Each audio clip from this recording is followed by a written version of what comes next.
everybody. This your girl CC with WIB Magazine, and I have my co-host on the line, Mickey Monday. How are you? Doing pretty well, CC. How are you? I'm good. Happy Tuesday. Yes, happy Tuesday indeed. Well, we have a special guest on the line. We have Candy Washington on the line. How are you today? Hey guys, I'm doing good. How are you? Good. I'm doing good. Too. Happy Tuesday. Yes. Well, tell everybody who you are, where you're from, and what you do. So I'm Candy Washington. I'm the founder of 1214 Media Productions, where we create inspiring content across film, TV, and digital platforms. So that's everything from short films to podcasts, to books, to social media campaigns. I'm currently located in Los Angeles, California, but I grew up in upstate New York, and I went to school at Georgetown in DC. And then in between graduation in LA, I lived in New York City and just did the fashion scene and the whole New York grind for a long time before I came over to LA, where I'm a Cali girl now. Awesome. Well, how do you like it there? I love California. I thought that I would come to Cali, do the LA scene and then hop back to the East Coast, head back to New York, because that's where I grew up, that's where I went to school, that's where all my friends and family were. But when I came out here, just the vibe was so chill that I just fell in love with it. And like driving down the street and seeing palm trees is just so calming and serene. And you have the same level of ambition in both Los Angeles and New York, but just the grind and the culture is different. There's like that hustle mentality in New York all the time, but in LA, it's more laid back and chill. So I like being more in a flow with it. So I came and now I'm here.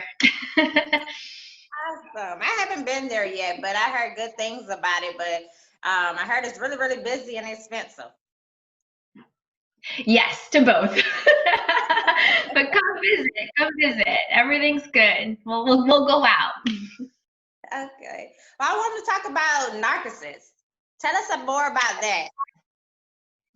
So Narcissist is the first film that we produced under the 1214 Media Production umbrella, and it explores accountability in the digital era. So the lead character our protagonist is Sienna James, and she's, a reality starlet. She's an Instagram influencer, and she kind of has that vapidness to her where you just see, she's out there and she's drinking and she's getting drunk and she's going off the edge. Think about like a Lindsay Lohan type person that's just kind of like a mess, but she still has this following of people that are just infatuated with everything that she does. And then on the flip side of that, you have a young follower of hers that's being cyberbullied at school, like her parents are really paying attention to her. And so she ends up committing suicide after watching one of Sienna's Instagram lives rant, being like, well, you think this person's going to take my place? She's not. I'm going to go home and drink myself to death, and then I'll be more famous, and like all this stuff. And so the story really explores who is accountable. Like, yes, you have this platform. Yes, you're this influencer. Yes, you're the celebrity, but are you accountable to the people consuming your content? Are the parents accountable for not really being there for their child? Are the bullies at school accountable for bullying her at school? And how much accountability does she have for not seeking the help that she needed instead of taking that drastic step? So it really looks at both sides of the coin. One, what is the mental health and just quality of life and self-worth and self-esteem that these followers are having, looking at people living these not fraudulent lives, but definitely highly curated and photoshopped and, cut and all that stuff that are highlighted reels of someone's life. It's not their real life. It's a highly curated version of their life that people are looking at it and thinking, well, how come I don't have that money? How come my thighs don't look like that? How come my hair doesn't look like that? How come my skin doesn't look like that? How come I don't have X, Y, and Z? And then feeling less than, feeling not good enough. So the other side of that is the influencer who is feeling, am I a fraud? Am I a fake? Am I a phony? Like, I'm promoting this life, but end of the day, I just feel empty. I'm drinking myself to death. I'm going out there and blacking out. I'm having all these like angry, moments out there. Think about any reality TV. People are throwing chairs and having fights and slapping each other and going off the deep end, and they're glamorizing this sort of anger and this sort of violence, particularly between female on female. All the time you see them going at it. They thrive off of it. So it's like you're selling out your soul to be famous. How does that really make you feel at the end of the day? So that's really what the story explores, is just accountability to self and then accountability to others. And so I wrote it as well, which is really exciting.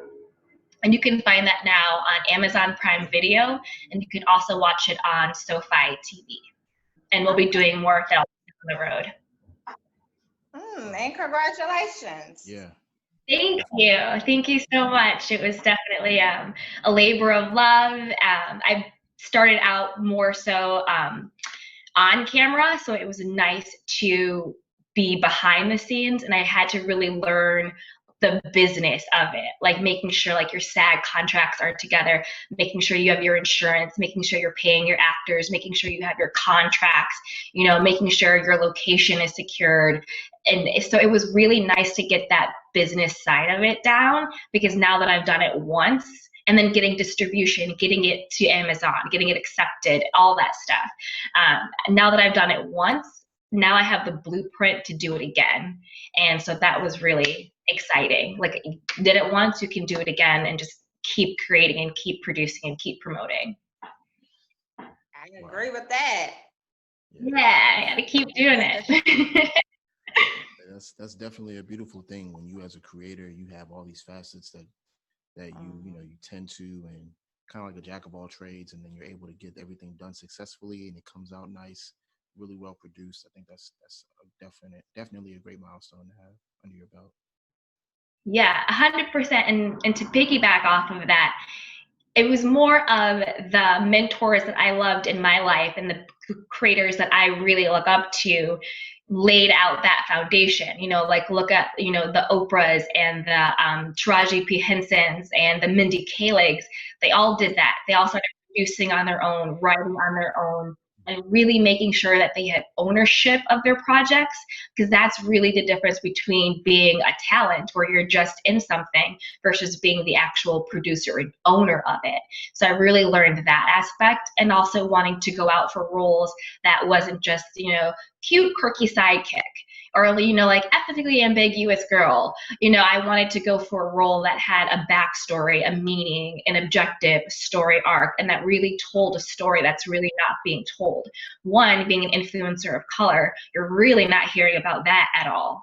And then also the flip side of it, like not just the glitz and the glam being this like ditzy person, but what is actually that person's internal struggle.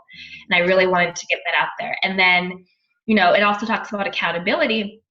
And on a personal level, the reason why accountability was so meaningful to me was I also had to be accountable to myself, because I would do, different panels and different discussions. And I'd be like, like we have all this technology. There's no reason why you can't start a podcast. There's no reason why you can't write a book. There's no reason why you can't make a movie or a film or something. But I wasn't doing the one thing that I actually really wanted to do, which was create a show, to create a film, and to really do all the aspects of it.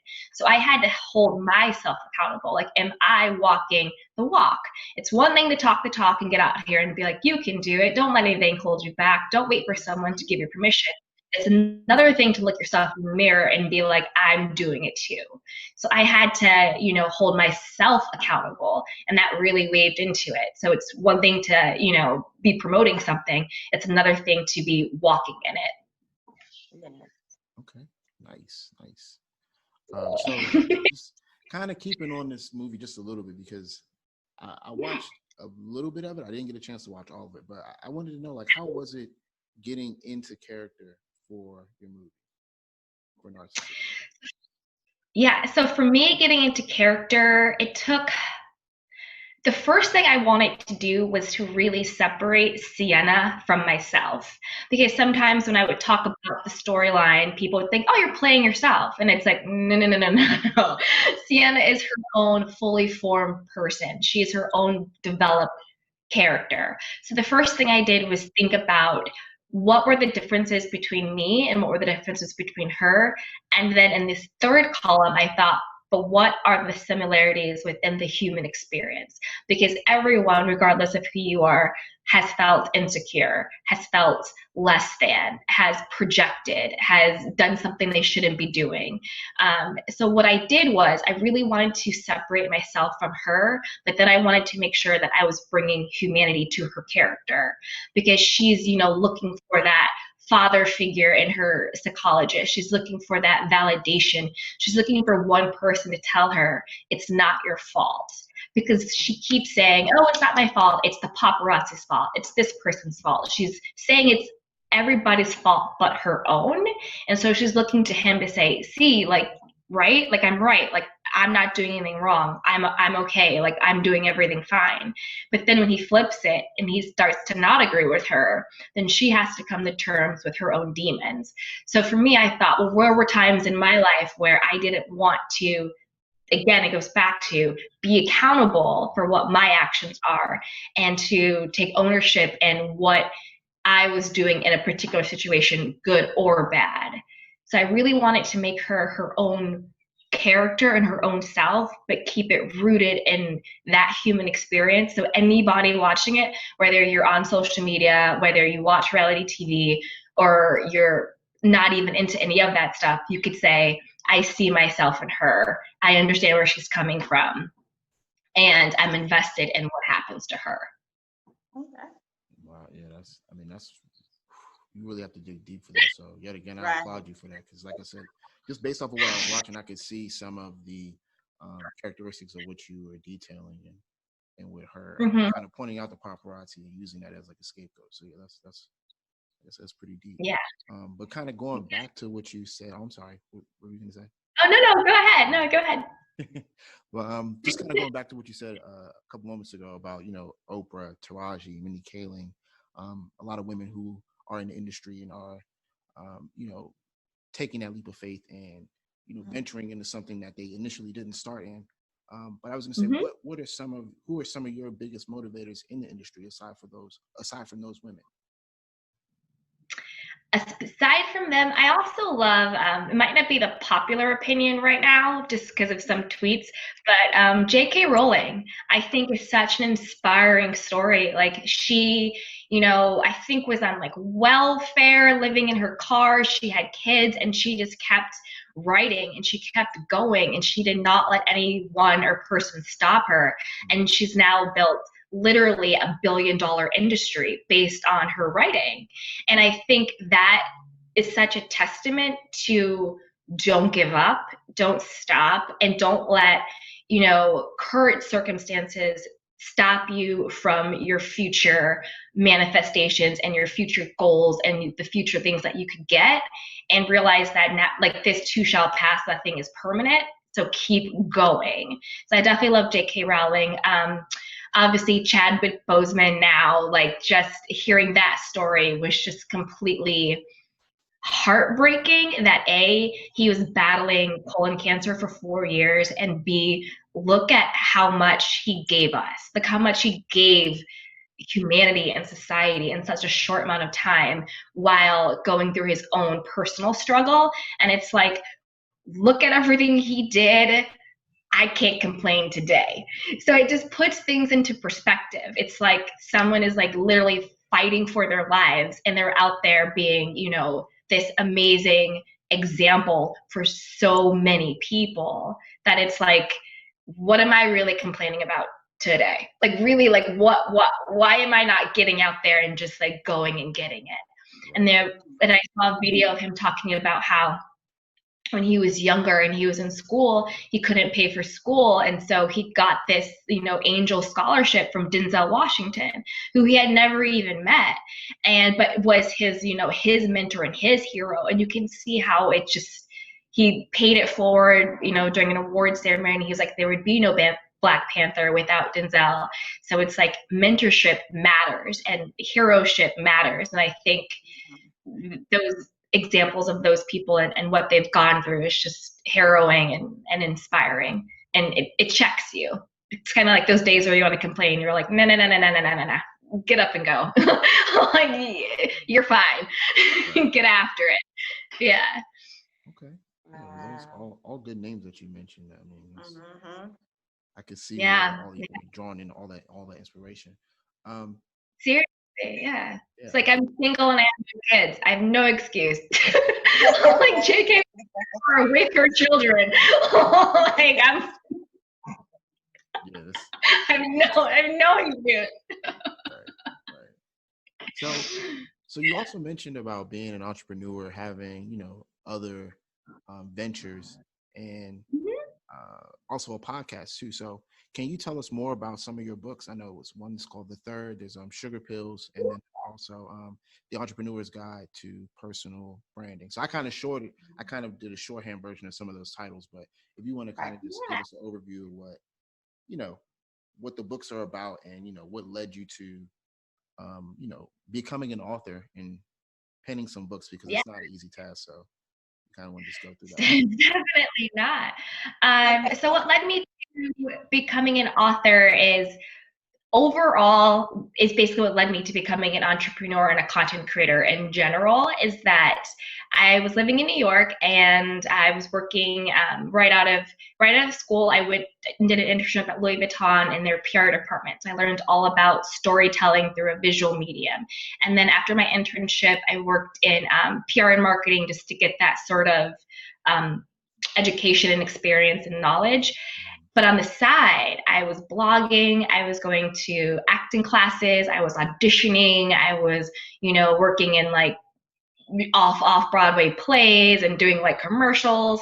And so for me, I had to get really clear on what my purpose was. I was working this 9-to-5 job, in corporate America to pay the bills. And then on the side, I was doing everything that like brought me joy and happiness and passion of being a creator, but I couldn't continue to do both. And so I had to get very, very clear on what my personal purpose was. Why is Candy Washington on this planet? Why am I here? And my personal purpose is to add value to the lives of others through storytelling. And so storytelling can be podcast. It's this conversation we're having right now. We're just telling each other stories about our lives and our experiences. It's writing films, it's acting, it's doing social media campaigns. Those are just telling stories about a brand, telling stories about your experience.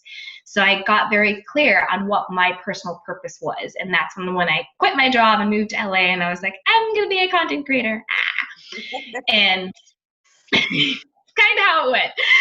So that's that was my foundation for building everything I've built. So out of that came Sugar Pills, 10 Days to Awaken Your Inner Power, which was the first book I wrote. And that basically is just a compilation of different blog posts I had written throughout the years on being an entrepreneur and being someone who's going for my own personal success, again, without losing my sense of self. Because if you're a writer, if you are a designer, if you're an artist, if you're an actor, if you're a singer, what you're producing feels like a part of you. So if people aren't, if you go in an audition, you don't get it and you leave, you feel they rejected me. It gets so personalized. They're not listening to my music. They're not buying my books. They're not booking me as a person for this role. So I also had to get clear on, well, if I'm going to do this in a serious professional way, I need to learn how to separate my self-worth from what I'm doing, because all of this stuff is what I do. It is not who I am. So I would write different blog posts on perseverance, like, hey guys, this happened to me today. It was super, super tough, but here are 3 ways I got through it. Hey everyone, like I just had a really great experience, but here were 3 things that I had to overcome to get to that big win. So I just put it all into the book, and they're all based on personal experiences and things that have happened to me and how I got over it, like how to, create standards, how to have boundaries, how to create your tribe of creators, how to have a vision for yourself, and just really putting that all together. So the purpose of that book was to show people, yes, you can be a creative professional. Yes, you can be an entrepreneur. Yes, you can make money doing what you love because you deserve it. What you're putting out there is valuable, and it's 100% okay to monetize it. There is no glory in being a starving artist. That's just a self-limiting belief that people put out there so a certain type of person can continue making money. Just putting that out there. And so that was really what the book is about. And then at the end of the book, it's a 30-day mindset shift. So it's like writing down your I ams, like I am valuable, I am worthy, I am enough, whatever resonates with you. And then your gratitude, which kind of goes back to like the Chadwick story. It's like, what am I really complaining about?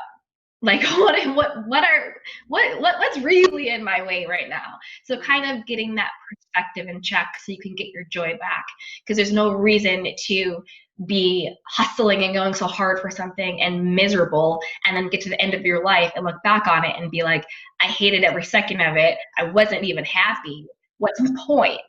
Because the point is you only really have this moment, so you better enjoy it, because the next one isn't promised. So that was really what was the passion and purpose and meaning behind the first book.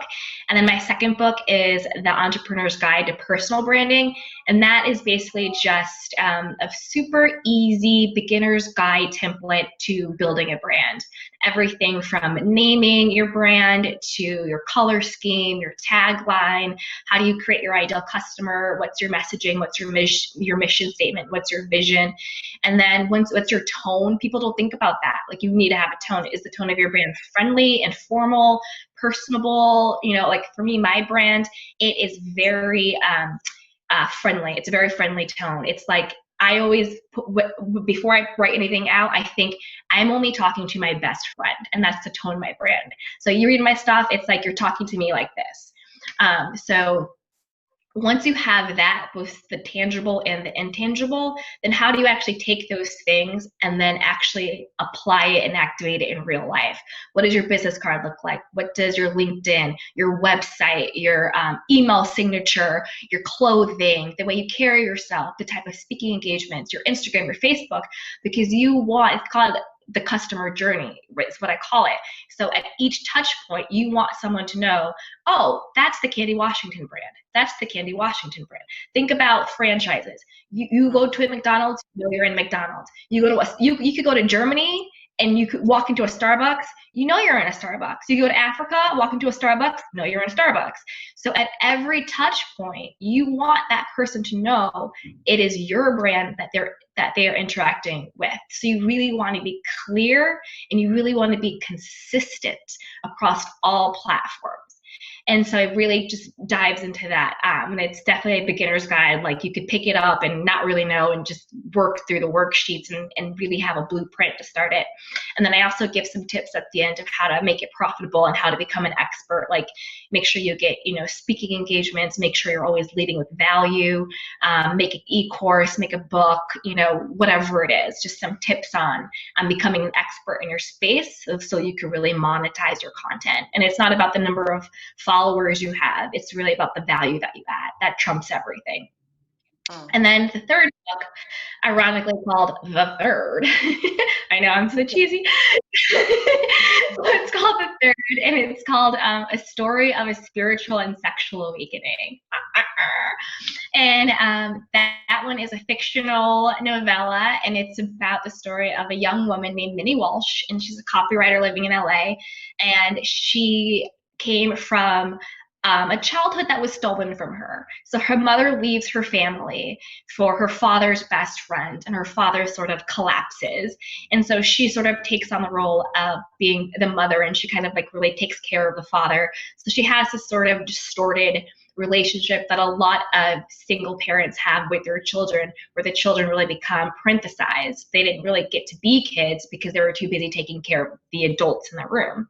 And so it kind of shows how that bleeds into her adult life. Like, she's very codependent. She doesn't really speak up for herself. She doesn't really have that self-esteem going. And then she gets propositioned by this older client in a very like salacious way. It's not 50 Shades. It's not erotica or anything like that. But it's her coming into her, I know, it's just her coming into her own, and it's really fun. And the end of the novella, there's like the question of, I'll give it away, whatever. So the end of the novella is the question of, does she go through with this, like sexy proposition during that time where she's starting to speak up for herself. She's starting to be autonomous. She's starting to push back on people that walk over her, because, you know, you can sense a person who doesn't have standards or boundaries. And sometimes, unfortunately, people will take advantage of that. If you let someone use you, they will. So she's getting to that point of her life where she's like, I'm done being the doormat. I'm ready to step into my own womanhood. I'm ready to step into my own power. And that's when she kind of gets faced with this dilemma. But in the novella, I left it purposefully on a cliffhanger where you don't know if she goes in or if she doesn't go in. You don't know. And so the feedback I got was, oh, we love it, but like, what does she do? You know, does she do it? You know, does she go with the client and have this crazy night? Like, what does she do? So of course, that is now the basis of my 4th novel, which I just finished the manuscript in, and that is called Triggered. And that is the expanded story of Minnie. I give way more backstory, I develop more of the characters, and I give it an ending. I let you know what happens to her. I let you know, does she go in the door, or if she doesn't go to the door, and what happens after that. So I just wrapped up that manuscript. And so my first 3 books I published under my own company, production company. For the 4th one, I'm looking to partner with a bigger publishing house. You know, you always want to be expanding, and you always want to be collaborating, and you always want to be, you know, growing a team that's really tight. So that's kind of like my future goal for this manuscript, and I'm really excited. I changed her name just to give her a little bit more of her own autonomy, but it's wild. Not to toot my own horn, but toot toot. Like it's a little it's wild. It's a wild story. But I had a question for you. Basically, okay, so you did an article for me in the magazine, and you talked about the article was how to turn self-love into power couple goals. So when you write those and that topic, is that writing it off of your personal experiences, or how do you come up with those topics? So the way I come up with the topics is both. So it's either rooted in my personal experience, something that I either just went through or got through, and then I have the clarity to get what was that experience there to teach me. And so once I have the clarity of why did I have to go through this? Why did I have to go down like this? And then I can say, oh, because you need to learn lesson A, B, C, and D. So moving forward in your life, you're not going to make those same mistakes. You're going to take this wisdom and apply it moving forward. So when I do the articles like that, if I have a theme or a topic, if I can authentically say, I've gone through something similar to this, and then I have the clarity to get insights that could helpfully be of value to other people, then I'm going to tell my story. So that's sort of how I get those ideas. Usually it's either a magazine or a publication or a blog or something like that will have, you know, their love issue, their entrepreneurship issue, their woman issue, or whatever it is. They'll give me a theme, and then from there, I will take any personal experience, share it as authentically as I can, and hopefully give some insights to other people who either have gone through it or are going through it, and hopefully it'll be able to help them. But everything I write, even my fiction, everything is always rooted in a very real human experience, but it's always reimagined. The characters are made up, you know, like, again, like Sienna, you know, on paper we may look very similar, but we're vastly different people. So everything is rooted in a human experience, but it's all ultimately fictional and imagined. But the articles like that are always rooted in like real personal life. Okay. Well, I know we have 2 trivia questions for you. So before we go to trivia, Mickey Monday, do you have any other questions before we go into trivia? Yeah, I do. So, if I remember correctly, you're also in another series, another web series, right? Oh yeah. Yeah. So I'm also in a web series called The Salon, which is pretty cool, and that is with under producer Kelsey Grammer, because we were able to get his daughter Mason Grammer in it as well, and she's absolutely lovely. And that is basically a series about a salon, and you have different characters and people coming in. You have like, you know, the main hairdressers, and then each person has their own gossip and their drama, and who's beefing with who's sleeping with who, like what are the different, you know, dynamics. It's, you know, to think about like the barbershop, you know, like you go in to get your hair done, everybody has a story, everybody has some drama.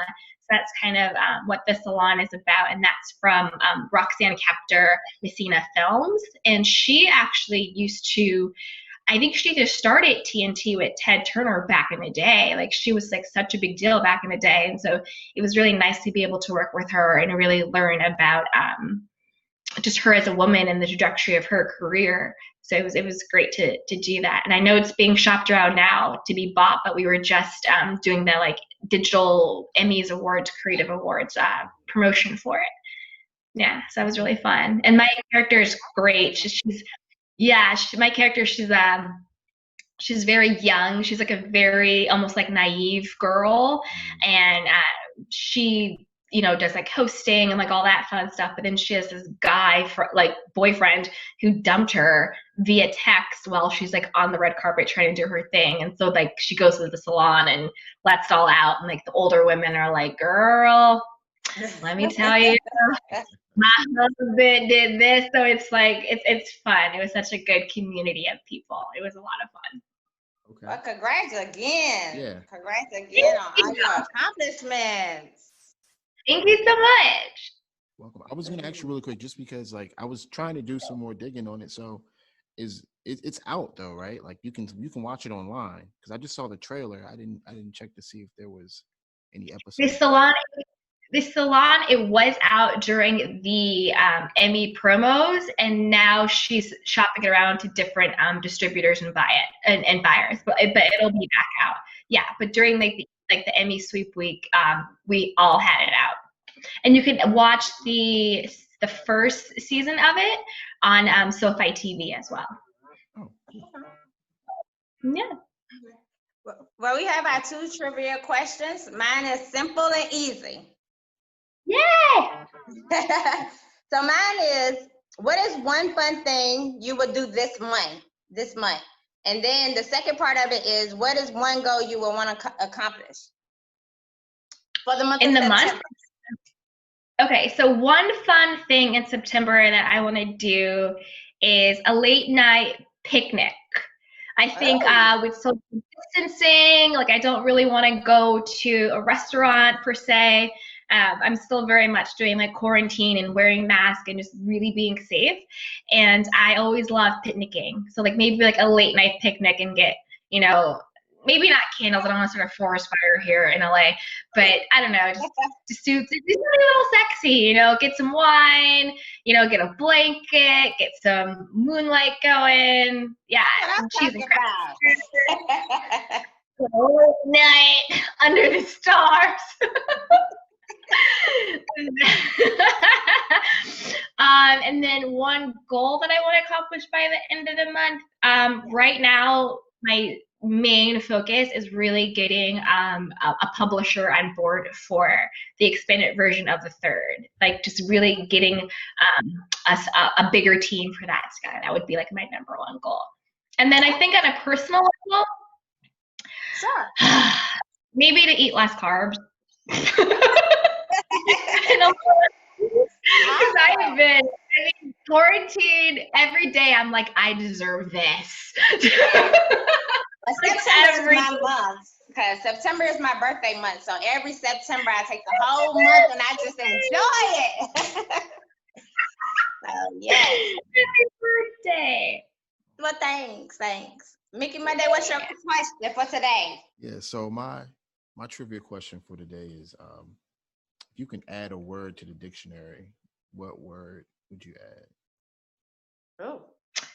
Ooh, in the spirit of it being her birthday month, I would add the word Cansimber, because my birthday is in December, and I coined it Cansimber because it's the month of candy. So Cansimber, we all celebrate.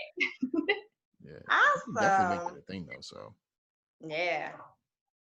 But before we get off I'm sorry. Go ahead, Mickey Monday. No, I was just saying she could make it a thing. Right. Hashtag it, you know. You say it Stop enough, trying to it's make popular. that habit. Right. Before we get out, tell everybody where they can follow you. Yes, so you guys can join me on Instagram at Candy Washington. That's also on Twitter at Candy Washington. Head over to my website, candywashington.com. You can watch Narcissist right now on Amazon Prime Video and also on SoFi TV. And you can pick up all 3 of my books either on my website or also on Amazon and Amazon Kindle if you want the hard copy or the digital version with Kindle. You can listen to my podcast, which is the Sugar Pills Podcast, A Practical Guide to Self-Care, wherever there are podcasts, Spotify, Apple Podcasts, like literally wherever there are podcasts, you can listen to it. And if anybody has any questions or you want to collaborate, you can feel free to either DM me on Instagram at Candy Washington or shoot me a note at info@candywashington.com. Awesome. Wonderful. Well, I want to say congrats on everything you're doing. Keep grinding. Thanks for interviewing with us today. It was very fun, and I enjoyed you. I enjoyed you too. It's a pleasure. Definitely a pleasure interviewing you. Likewise. You're welcome. Yeah. Congratulations Keep up on the good everything. work. Thank you. You too. Let's do it again soon. Okay, perfect. Definitely. Okay. All right. Well, you be safe and happy Tuesday. Happy Tuesday. Bye, guys. Bye. Bye.